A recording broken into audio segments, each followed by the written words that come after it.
I have a guest with me today, and he is not just any guest. He is family to me, and he is also going to be family to the Ambition podcast. He is my little brother. I love him very much. He is an up-and-coming producer, artist, DJ. He's 17 years old. I've known him for quite some time now, and I am really just thankful to see him grow. So without further ado, I want to please welcome Jaime Montanez, known to the world as YB Quest. You thought I was gonna get your name wrong again, didn't you? I did. Yeah. Actually, we go to a wide shot really quickly. Just so you guys know, we are social distancing. I think this is like 6, 7, 8 feet apart. There is no table. There is nothing at all. There is just a carpet and oxygen and no COVID in the air. We tempt each other and everything. It was awesome. So for COVID reasons, we're at a distance. You washed your hands before the podcast, right? Definitely, yeah. Yeah, I didn't. So hopefully. Okay. Just don't touch me after. So, dude, I am so excited for you to be on the podcast. It has been what? We've attempted this like three or four times. 4 times, I remember. 4 times. First it was you, then it's me, but it's always you. It's always me. It's the host's fault. All right. Dude, I mean, you started here in Stockton. All right. You started doing, little projects here and there in Stockton. I remember you went from being your student ministry's lighting person, which was super awesome because you did an amazing job. Thank you. And then you started mixing and matching with me. Well, no, you actually started being a drummer. Yeah. Correct. And then you went from being a drummer to being on the tech side with lighting. And then from there, you started messing around with beats, with music and things of that nature. Then you decide to move all the way to Southern California and be with all the cool people, telling me all the mansions you were visiting and whatnot because you're so cool, whatever. And then now you're in El Paso, Texas, and you're conquering El Paso. How are you feeling? Like, tell me about the journey. How's that going? Well, to be honest, it's actually really crazy. Like, not even 2 years passed by and I already moved twice. One time to Southern California, now to El Paso. It's crazy, but yeah. Dude, I mean, looking at how far how far God has brought you from, how far you're taking it. You're 17 years old. I've seen you grow up, I think I met you when you were 14 or 15, one of the two. 14. You have a lot better haircut than you do now. You're not wearing the same flannel shirt that you did back then. Bless God. You got your DJ Khaled outfit. And to answer your question, guys, should we announce it? He is a protege of DJ Khaled. So I'm kidding. It's official. It's on paper. I signed the contract and everything. This is the uniform that they have to wear when they intern. I'm kidding, but another one, major key alert. I'm kidding. But you've moved to a couple different places. You've moved up in the world, and now you are an artist. You are, you're casting your nets out into the ocean, hoping to catch something, and you're becoming a master at your trade. I remember the first song that you came out with, and no, we're not gonna play it. I don't have it on my phone anywhere. I'm kidding. I won't do that to you. But I remember the first song you came out with, and you were so hyped about it. Were so hyped about it, and the progress that you made from that song to today, is really like phenomenal. Talk to me about what is it like from your first song all the way to now. Well, first of all, from my first song, like you said, I was really hype. Mm-hmm. I was really hype. I was like, it's awesome. Let's go. And then like probably 3 months later, it doesn't take a long time to get better. Like I heard it and then I just watch YouTube. I listen to other artists, get, ideas off of them. And then 3 months later, I'm like, dude, this is trash. Mm-hmm. I delete it off your phone now, please. Please delete it. But yeah, no, so like it's I'm still growing, Right. There's still a lot I could fix. Mastering, editing, everything. And the cool thing about it is you're not just doing your personal projects as well, as far as, you singing or you doing your own personal thing, but you're also being asked and invited to work on other people's projects. Yes. Talk to me about what is it like working with other up and coming artists. Okay, if I'm gonna be straight up. If they're trash, bro, it's kind of like I don't know how to tell them. Like I lag on them. I'm not even gonna lie. I'm like, oh yeah, my bad, bro. I forgot. I'm sorry. I got you tomorrow. Got you. And if it's good, I love it because like I get to sit there Mm-hmm. and focus. Even though it's not my own song, I even get ideas off of them too. So I'm like, I okay. feel you. I'm like, all right, I'm about to use this in my next one. But yeah, then I just mix and edit their song, and I get paid too, so it's a win-win. No, I mean, when you get to collab with other artists, I mean, obviously, it's not always the most pleasant experience. You know, I mean, because not everybody. There are a lot of people who believe that they have potential, but not a lot of them know how to express the potential that they have. Yeah. So, coming from somebody, I mean, you were raised here in Stockton. You know, you have true grit because I mean, let's put it this way: you can't be raised in Stockton and not have grit. You know, you have true grit from where you're coming from. So for you to progress from day one to month 3, and then now you've been doing this for what, like about almost like a year and a half, now, 2 right? years. 2 2 years now. years, 2 years. 2 years. And your latest song, which when you showed it to me, um, my goodness, it spoke to me on so many levels. It actually was like when I listened to the song, I didn't stop. I had it on repeat like for 5 or 6 times because I'm like, dude, this is actually a good song. Like the thing with that is because a lot of people, when their friends come out with something, they obviously want to be like, oh yeah, I'm listening because it's my friend or whatever, show the moral support. But then after that one listen or that one read or that one purchase, you're never there to support your friends again because it's like what you did was crap. You know what I mean? Pretty Like, let's much. be honest for a second. It was Pretty trash. It was terrible. Yeah. But when for me personally, I'm not gonna lie to you. If it's a song that I don't like, no matter who it's from, if I don't like it within the first 30 seconds, I just turn it off. Or like, this is disgusting. Or if it's like something that I'm reading or looking at or whatever, I'm just like, I can't. I don't subscribe, to this thing. But when you put out your last song, I was like, wow, this is Jaime Montanez. This is the real deal. Talk to me about what it took to put that song pen to paper and then put it out. Okay. First of all, crazy thing about it was never on pen and paper, on notes or anything. Wow. Not even kidding. Not even kidding. So sometimes when I make music, yeah, I have to copy out the chorus, the hook, and everything. I have to copy it, then go back to it later. But this one, nothing. I literally on Wow. the top of my head. But the thing you said, like, what it take to write it or to make it was live. Like everything Wow. in that was literally real. Like I'm not even kidding. That's why it took me an hour just to make that. I was just I just pressed play, recorded the things I wanted to, then stopped, then thought of a new verse, boom, recorded it and stopped, recorded, stopped. That's it. Wow. Yeah. That's very inspiring. For me, I'm more than I am an oratory speaker, I am a writer. And when I get very passionate about a project, I've written 1,000 words within under an hour. All right, I just literally type so fast because it's just flowing out of me. With your last song, what is the name? What is the name In of the this song? together. In This Together. I wanted everyone to hear it from you. All right. So In This Together on Spotify, iTunes right now. Go ahead and plug YB it. Quest. YB Quest, not J3 Music. YB Quest. YB Quest. Remember that. All right. Talk to me a little bit about what is like the true the meaning behind the song. How did that come out? So I was with this girl, right? Okay. We were together. Yeah. It was amazing. And I was getting ready to leave, to move. So it was hard. That's why it's called In This Together. And I thought, no matter what, it's gonna, we're in this together. So that's why I was, I wrote it and I just made it. And then on the top of my head, I was like, okay, because I was sad. I didn't want to leave. Right. I didn't want to leave. And then, yeah, it went into the mic and that's it pretty much.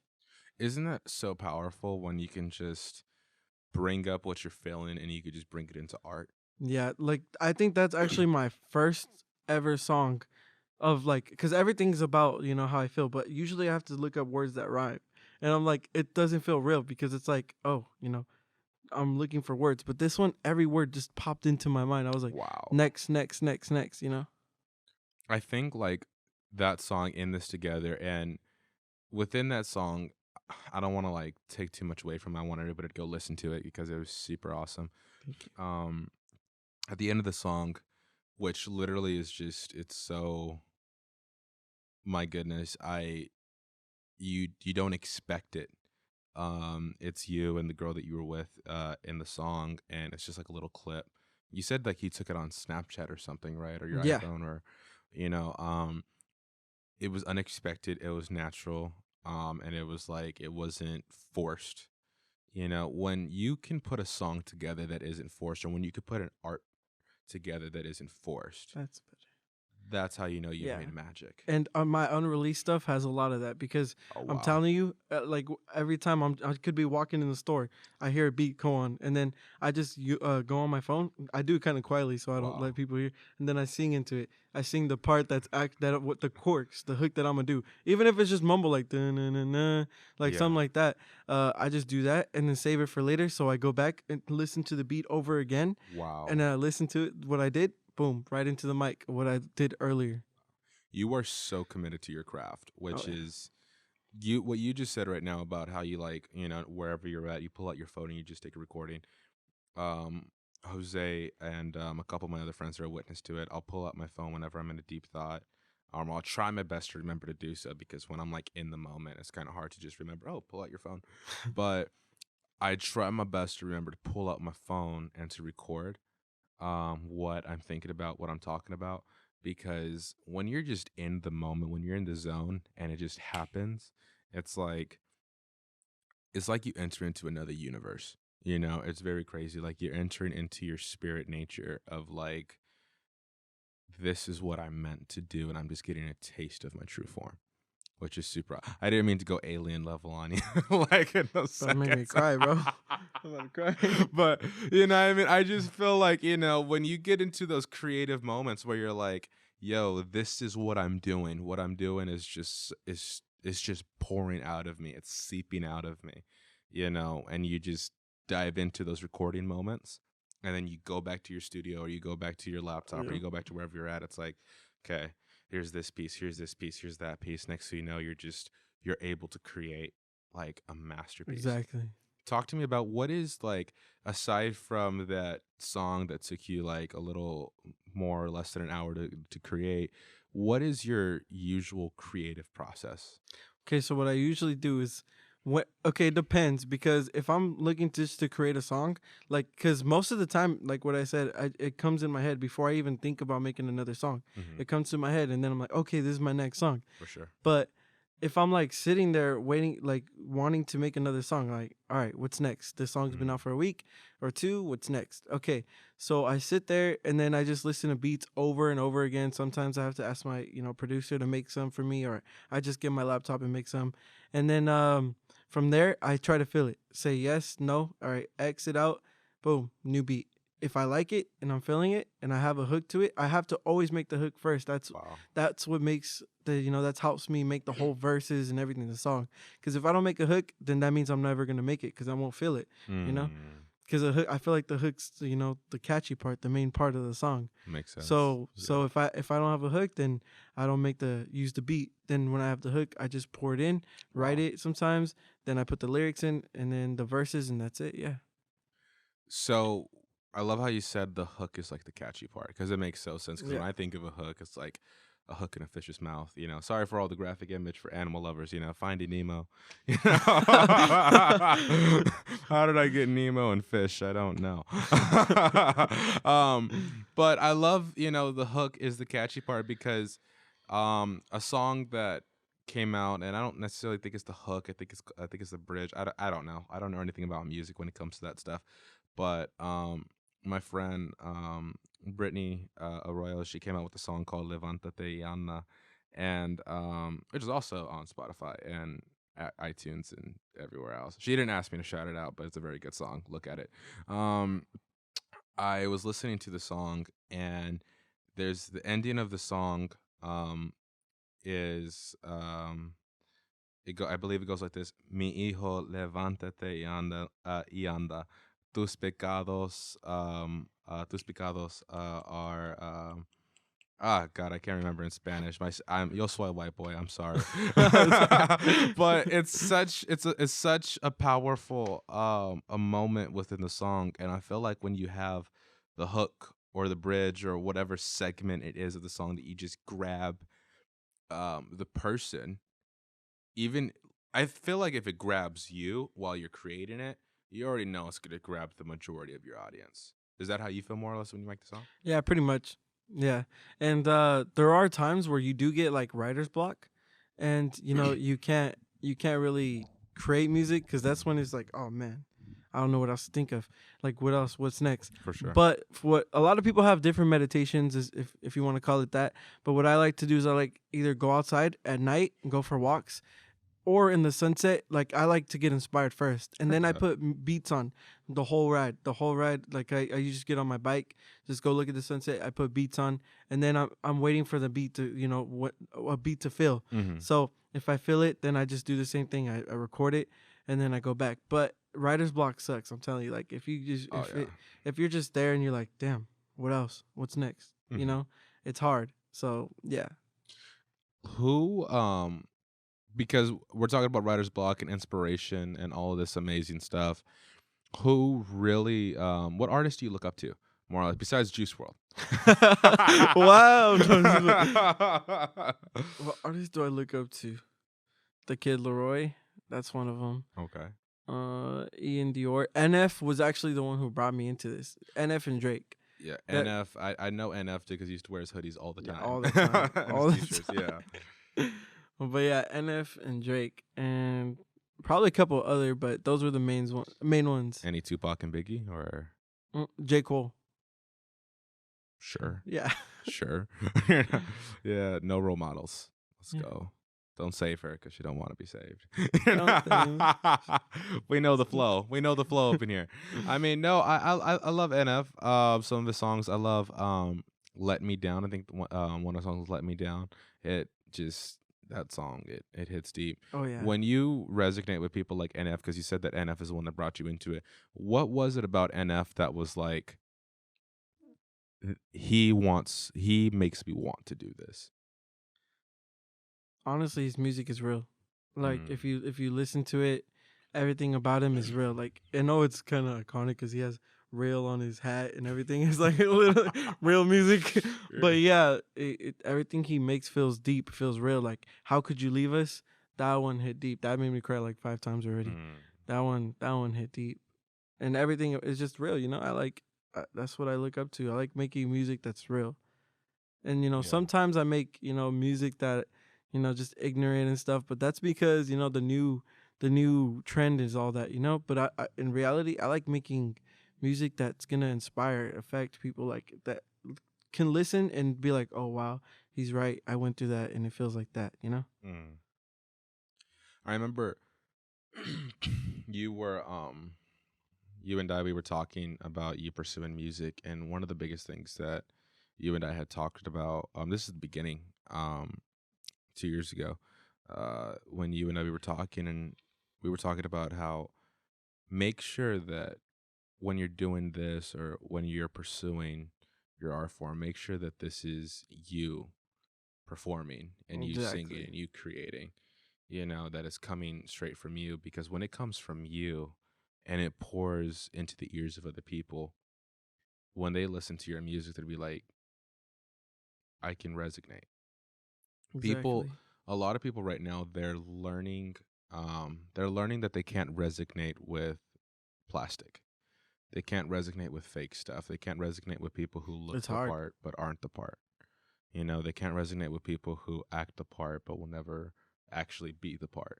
They resonate with the people who actually did mess up in high school or that actually did flunk out of college, or actually, I don't even know, is that even possible to flunk out of college? even know. How would I know? I don't even go. You know what I mean? But they look up to the people who got fired from their all like 10 jobs, and then got the career that they've been dreaming of somehow. Like talk to me a little bit about why it is that you are passionate about being Jaime and not somebody who just occupies a stage. Because like you said, it feels fake. I don't like feeling, because I don't like fake in general, fake people, anything. I hate it. So Mm-hmm. if I make like I do make some things that are not, just to make it, but that's because of the new trend in this world now, and just like I want to do anything I can to make it. But when I make those type of songs, it's not me pouring out. It's just me making something to make it. But that's why now I don't want to drop anything unless it's real, because what story is Mm-hmm. there? It's not a story, my Right. music it has to be a story. I feel like Mm. if you're just singing, what's okay, cool, nice song, is what's the story, Right. but yeah.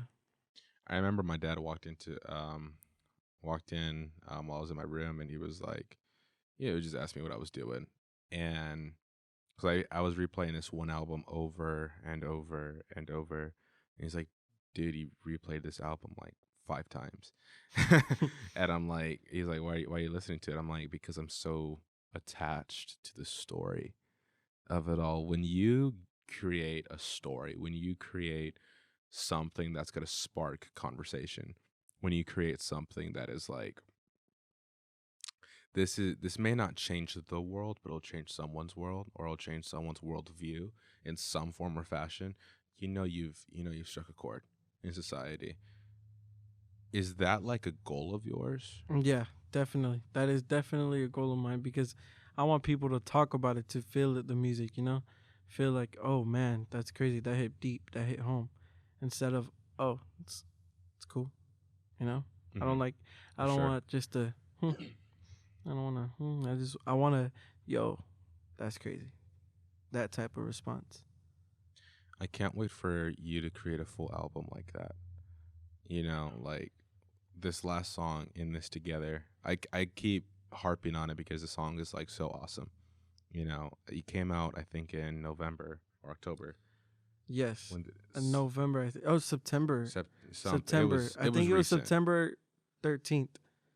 Oh yeah. Yes. I Remember? remember that. Yeah. I remember that because I was helping you with Choose a date promotion. Yeah, choose a date. and promotion. Yeah, and so I was we were talking it over, and then when I listened to the song, I think I was going through the Chick-fil-A drive-through, and you and I, we were talking about different things, and then you sent me the song, or something. It was something that, no, you sent me a raw file. Did you send me the raw file? I don't think I sent you the raw file. I sent you the album or the Oh, song the song. I think you sent in me a this together. file. Yeah, I think you sent me the Yeah, I think file, I but might have sent you the file. because it wasn't on Spotify yet. No, then No, it wasn't. it wouldn't have been on Spotify. But you sent me the file to the song, and when I listened to it, I was like, this is something that it has the potential not just to be local to our local friends, but it has like, you could take this everywhere. To be honest That's with you. one. That's why, because that was a song. Like I just kept. I didn't even have to. I listened to the beat the first few seconds.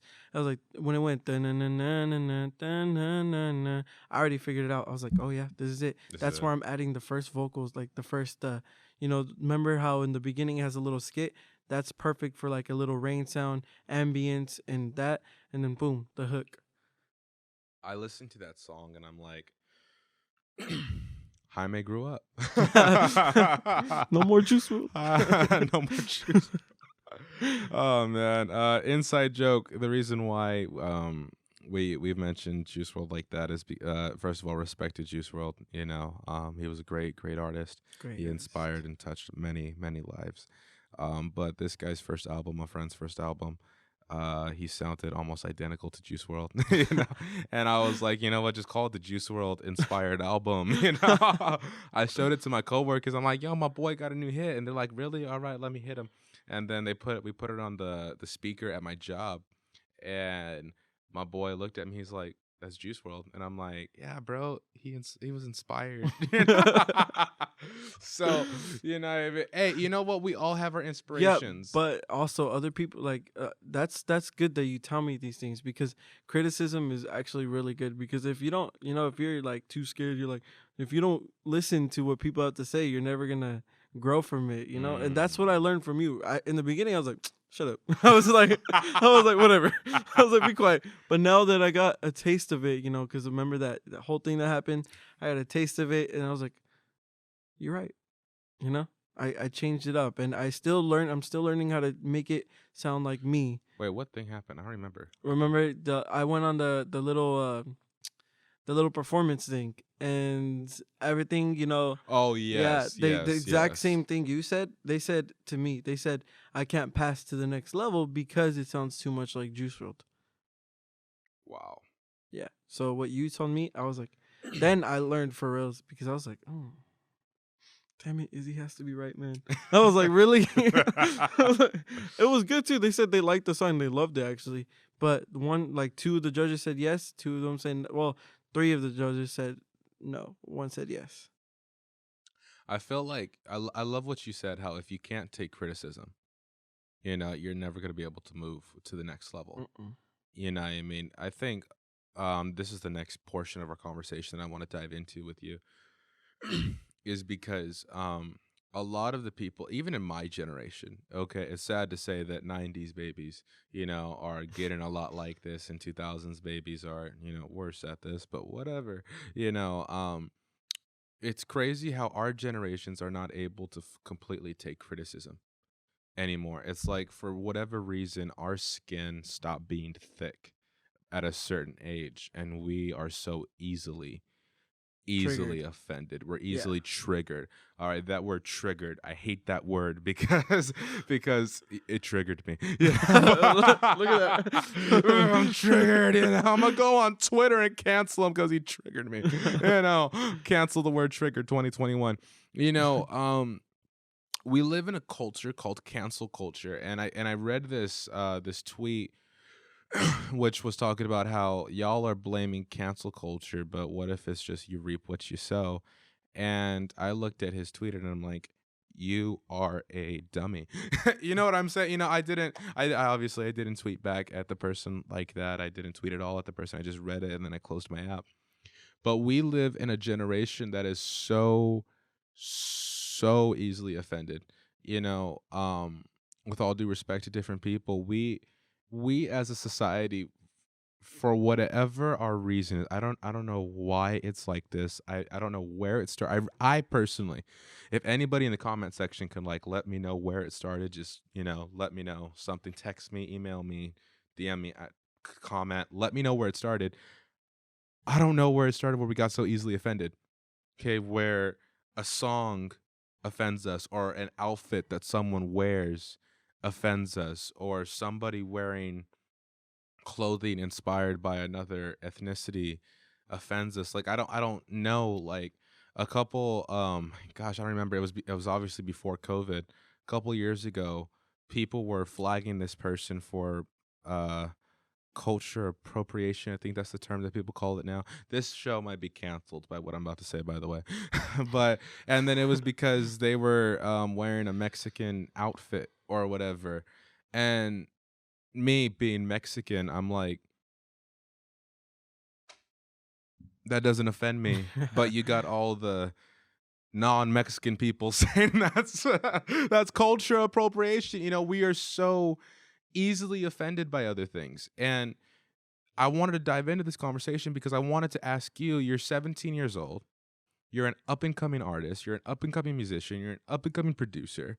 Okay. You are in the year 2021 in Corona, where people like somebody who I look up to, Ellen DeGeneres, who was like the kindest human.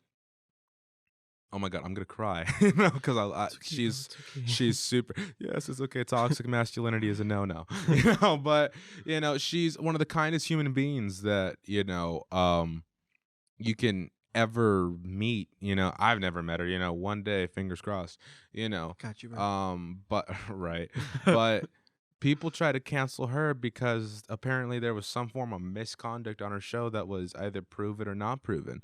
You have Kevin Hart, who either told jokes 5-10 years ago that were extremely inappropriate. I don't even know what the jokes were, but they were either very inappropriate or the tweets or whatever.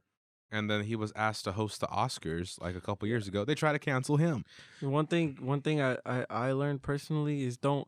This might sound weird, but don't listen to the hate, and it's true Mm-hmm. because I learned that the hard way. I started listening to the haters. I was like, oh, really, really. It was a song called "Not the Same." I took it off because I was like, okay, they're not they're not liking it. But then as soon as I took it off, 2 weeks later, someone's like, hey, what happened to the song? I Mm-hmm. really liked it. That touched home for me. Right. That went deep. I was like, I was like, oh wow.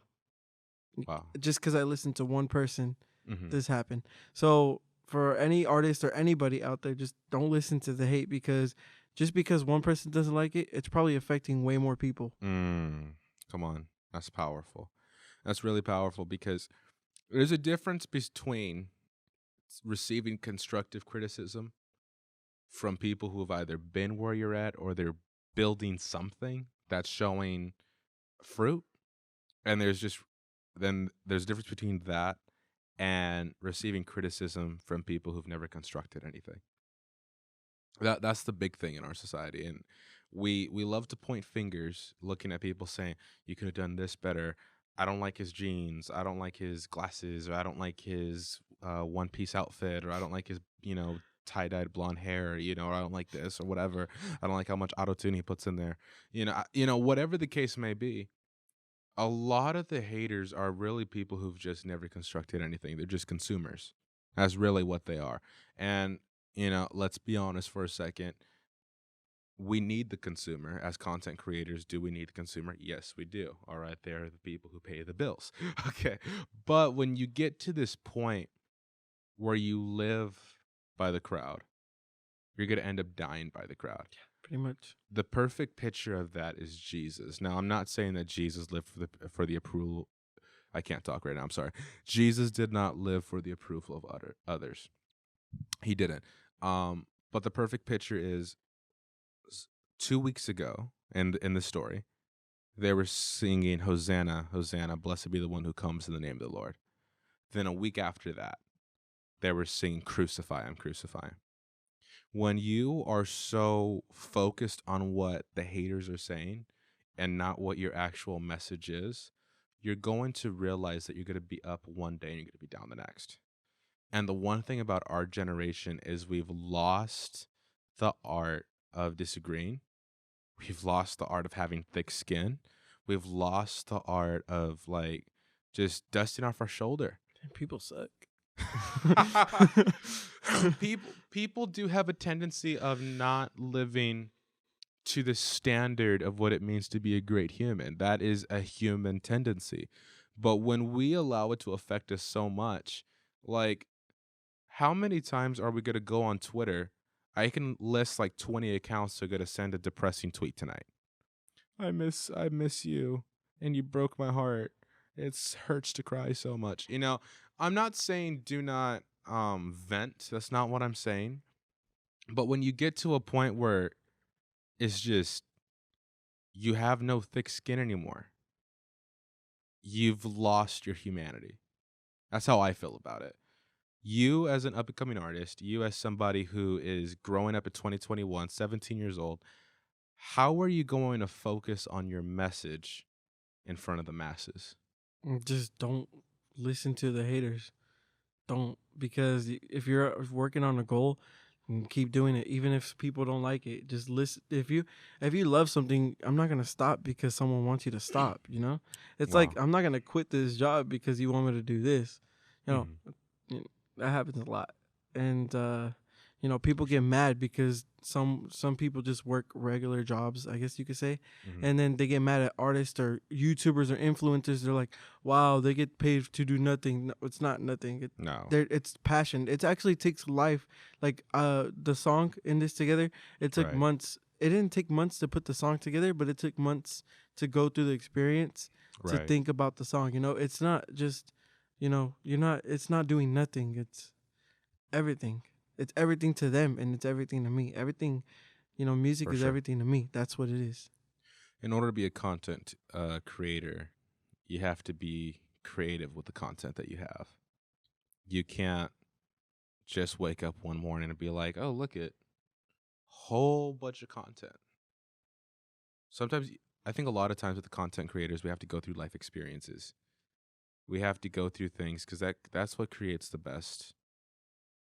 That's what creates the best content. The story. It's what creates the best story. It's what writes the best story. Right now we're in 2021, and first of all, I want to say thank you for coming on.